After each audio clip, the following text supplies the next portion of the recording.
Hello everyone, welcome back. This is part 2 of chapter 15, Some Natural Phenomena.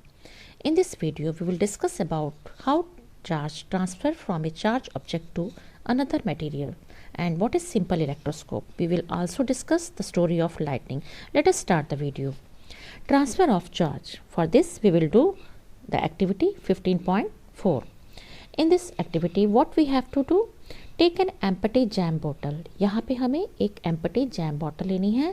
Take a piece of cardboard slightly bigger in size than the mouth of the bottle. और हमने एक cardboard का piece लेना है जो कि थोड़ा सा बड़ा होना चाहिए साइज में बॉटल के माउथ से.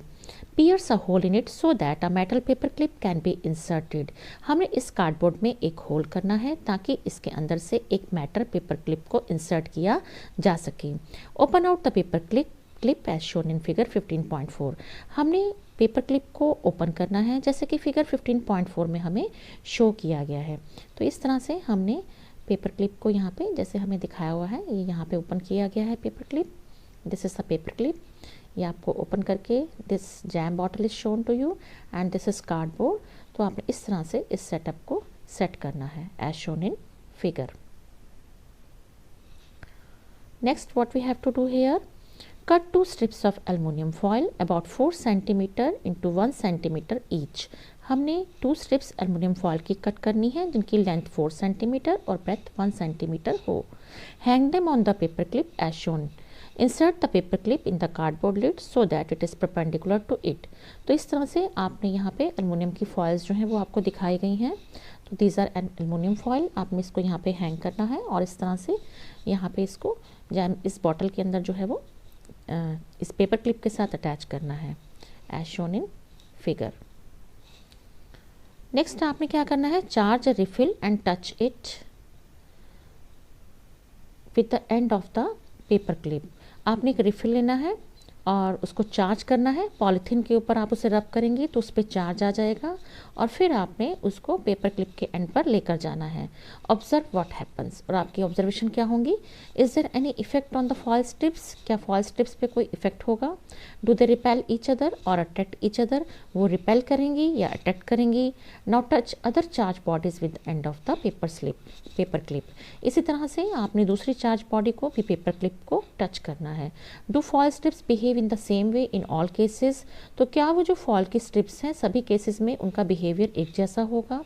Can this apparatus be used to detect whether a body is charged और नॉट. क्या हम इस apparatus को यूज़ कर सकते हैं ये जानने के लिए कि कोई ऑब्जेक्ट जो है वो चार्ज है या नहीं है. Can you explain why the foil strips repel each other. क्या आप एक्सप्लेन कर सकते हैं कि फॉयल स्ट्रिप्स जो है वो रिपेल क्यों हुई.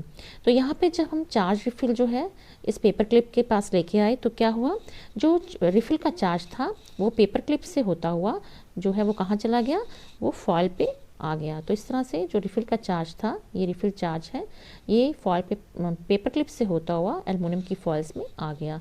सेम चार्ज होने की वजह से एल्युमिनियम फॉइल्स जो है वो आपस में रिपेल करेंगी, वो एक दूसरे से दूर हो जाएंगी. तो इस तरह से जो चार्ज है वो ट्रांसफ़र हो गया from refill to the aluminium foils. और ये हमें कैसे पता चला, क्योंकि एल्युमिनियम स्ट्रिप्स जो हैं वो रिपेल हुई, वो एक दूसरे से दूर हट गई. इस तरह से हम इस इंस्ट्रूमेंट को यूज़ कर सकते हैं ये जानने के लिए कि कोई ऑब्जेक्ट जो है वो चार्ज है या नहीं है. The aluminium foil strips receive the same charge from the charge refill through the paper clip. Metals are good conductor of electricity. The strips carrying similar charges repel each other and they become wide open. तो aluminium foil जो है वो open हो जाएंगी क्योंकि उनमें same charge जो है वो आने की वजह से रिपल्शन होगी. Such a device can be used to test whether an object is carrying charge or not. तो इस तरह के डिवाइस को हम यूज़ कर सकते हैं टेस्ट करने के लिए कि किसी ऑब्जेक्ट में चार्ज है या नहीं है. और ऐसे डिवाइस को हम कहते हैं इलेक्ट्रोस्कोप. तो ये डिवाइस जो हमने बनाया था वो क्या है, that is the figure of simple electroscope. Next आपको यहाँ पे बताया गया है, thus we find that electrical charge can be transferred from a charge object to another through a metal conductor. तो इससे हमें पता चलता है कि इलेक्ट्रिक चार्ज जो है वो ट्रांसफ़र होता है चार्ज ऑब्जेक्ट से अनदर ऑब्जेक्ट पे through a metal conductor. Touch the end of the paper clip gently with hand and you will find a change in the foil strips. तो आपने अब क्या करना है, आपने पेपर क्लिप के एंड को अपने हाथ से जेंटली टच करना है और आप क्या देखेंगे, जो फॉयल स्ट्रिप्स है उनमें क्या हो जाएगा, उनमें चेंज आ जाएगा और वो क्या हो जाएंगी, they come back to their original state, वो अपनी पहले वाली स्टेट में वापस आ जाएंगी। Repeat charging of foil strips and touching the paper clip. तो आपने इस तरह से फॉयल स्ट्रिप्स को दोबारा से चार्ज करना है और फिर पेपर क्लिप को टच करना है। तो every time you will find that the foil strips collapse as soon as you touch the paper clip with hand. तो हर बार आप क्या देखेंगे कि जो फॉयल स्ट्रिप्स है वो कोलैप्स हो जाती है जैसे ही आप पेपर क्लिप को हाथ से टच करते हैं। वाई डज इट हैपन, ऐसा क्यों होता है? The reason is that the foil strips lose charge to the earth through your body. जब हम हाथ से टच करते हैं पेपर क्लिप्स को तो चार्ज जो है वो हमारी बॉडी से होता हुआ अर्थ में चला जाता है। We see that the foil strips are discharge, और फॉयल स्ट्रिप्स जो है वो डिस्चार्ज हो जाती हैं, मीन्स उनका चार्ज जो है वो हट जाता है और वो हमारी बॉडी से होता हुआ अर्थ में चला जाता है। और इस प्रोसेस को transferring of charge from a charge object to the earth is called earthing. इस प्रोसेस को हम बोलते हैं अर्थिंग। तो जब चार्ज जो है वो चार्ज ऑब्जेक्ट से अर्थ में चला जाता है तो इसी प्रोसेस को हम कहेंगे अर्थिंग।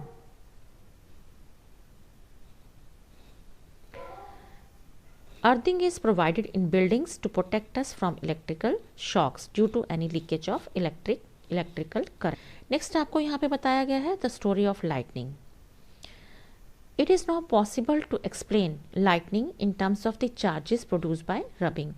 अब हम lightning के फिनोमिना को कैसे एक्सप्लेन कर सकते हैं? एक्सप्लेन कर सकते हैं कि जब भी किसी चीज़ को रब करते हैं तो उस पर क्या आ जाता है, चार्ज आ जाता है। तो इसी के बेसिस पे हम लाइटनिंग के फिनोमिना को भी एक्सप्लेन कर सकते हैं। किस तरह से कर सकते हैं, चलिए देखते हैं हम इसे। You learnt in class 7th that during the development of a thunderstorm, the air currents move upward while the water droplets move downward. आपने 7th क्लास में पढ़ा है कि थंडरस्टॉर्म जो है वो किस तरह से डेवलप होता है। जब एयर का करंट जो है वो ऊपर की तरफ मूव करता है और वाटर ड्रॉप्स जो है वो नीचे की तरफ मूव करती हैं। These vigorous movement cause separation of charges, और ये जो विगरस मूवमेंट होती है इससे जो चार्जेस होते हैं वो सेपरेट हो जाते हैं। मीन्स एयर करंट का तेज़ी से ऊपर की तरफ जाना और वाटर ड्रॉपलेट्स का नीचे की तरफ आना, तो ये जो एकदम से इतनी क्विक मूवमेंट होती है कि जिसकी वजह से जो चार्जेस हैं वो सेपरेट हो जाते हैं। By a process not yet completely understood, the positive charges collect near the upper edge of the clouds and the negative charges accumulate near the lower edges. तो जब ये चार्ज सेपरेट होते हैं तो जो पॉजिटिव चार्ज होते हैं वो क्लाउड्स के अपर एज की तरफ कलेक्ट हो जाते हैं और जो नेगेटिव चार्ज होते हैं वो क्लाउड के लोअर एज की तरफ एक्यूमुलेट हो जाते हैं। इससे क्या होता है, there is accumulation of positive charges near the ground also, और ग्राउंड पे भी जो है वो पॉजिटिव चार्ज जो है वो एक्यूमुलेट हो जाता है। When the magnitude of the accumulated charges become very large, और जब ये चार्ज बहुत ज़्यादा हो जाते हैं, the air which is normally a poor conductor of electricity, actually में एयर क्या होती है, वो पुअर कंडक्टर ऑफ इलेक्ट्रिसिटी होती है, लेकिन जब ये चार्ज बहुत ज़्यादा हो जाता है तो air is no longer able to resist their flow, तो एयर जो है उनके फ्लो को रोक नहीं पाती और होता क्या है, नेगेटिव और पॉजिटिव चार्ज जो है वो मिल जाते हैं, जिसकी वजह से एक स्ट्रीक प्रोड्यूस होती है, ब्राइट लाइट जो है हमें नज़र आती है और साउंड जो है वो प्रोड्यूस होती है। तो हम क्या देखते हैं लाइटनिंग में, we see streaks of edge lightning, हम उस स्ट्रीक्स को बिजली जैसे चमकती है उसकी तरह से हमें वो नज़र आती है, और इस प्रोसेस को हम क्या कहते हैं, the process is called an electric discharge. इस प्रोसेस को हम कहते हैं कि ये इलेक्ट्रिक डिस्चार्ज जो है वो हुआ है। तो ये आपको फिगर में दिखाया गया है, this is shown to you in this figure. तो आप देखेंगे यहाँ पे क्लाउड्स में जो है वो, अब ऊपर वाले क्लाउड्स में जो है वो पॉजिटिव चार्ज आ गया है और नीचे वाले क्लाउड्स में जो है वो नेगेटिव चार्ज एक्यूमुलेट हो गया है।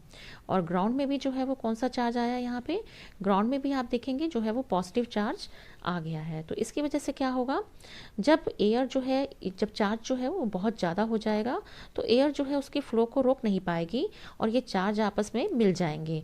तो ये पॉजिटिव नेगेटिव से जो मिल जाएगा और नेगेटिव पॉजिटिव से मिल जाएगा, जिसकी वजह से ब्राइट स्ट्रीक ऑफ लाइट जो है वो हमें नज़र आएगी और साउंड भी प्रोड्यूस होगी। तो इस तरह से जो लाइटनिंग है वो हमें नज़र आती है। तो ये आपको फिगर में दिखाया गया है, accumulation of charges leading to lightning. तो जब चार्ज इकट्ठे होते हैं तो उसकी वजह से जो बिजली है वो चमकती है। The process of electric discharge can occur between 2 और मोर क्लाउड्स। ये जो इलेक्ट्रिक डिस्चार्ज का प्रोसेस है ये 2 या 2 से ज़्यादा क्लाउड्स के बीच में हो सकता है, और between clouds and the earth, ये क्लाउड्स और अर्थ के बीच में भी हो सकता है।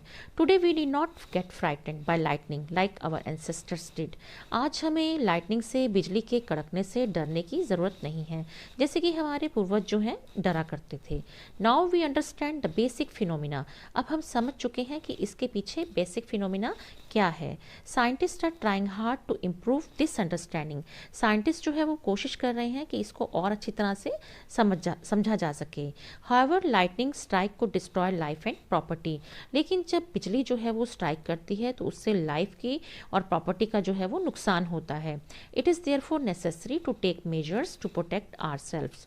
तो इसलिए हमें अपने आप को प्रोटेक्ट करने के लिए कुछ बातों का ध्यान रखना चाहिए। तो इसके बारे में हमें किन किन बातों का ध्यान रखना चाहिए, लाइटनिंग सेफ्टी के लिए हमें क्या करना चाहिए, तो इसके बारे में हम नेक्स्ट वीडियो में पढ़ेंगे। That's it for this video. Next we will do in next video. Thank you and have a great day.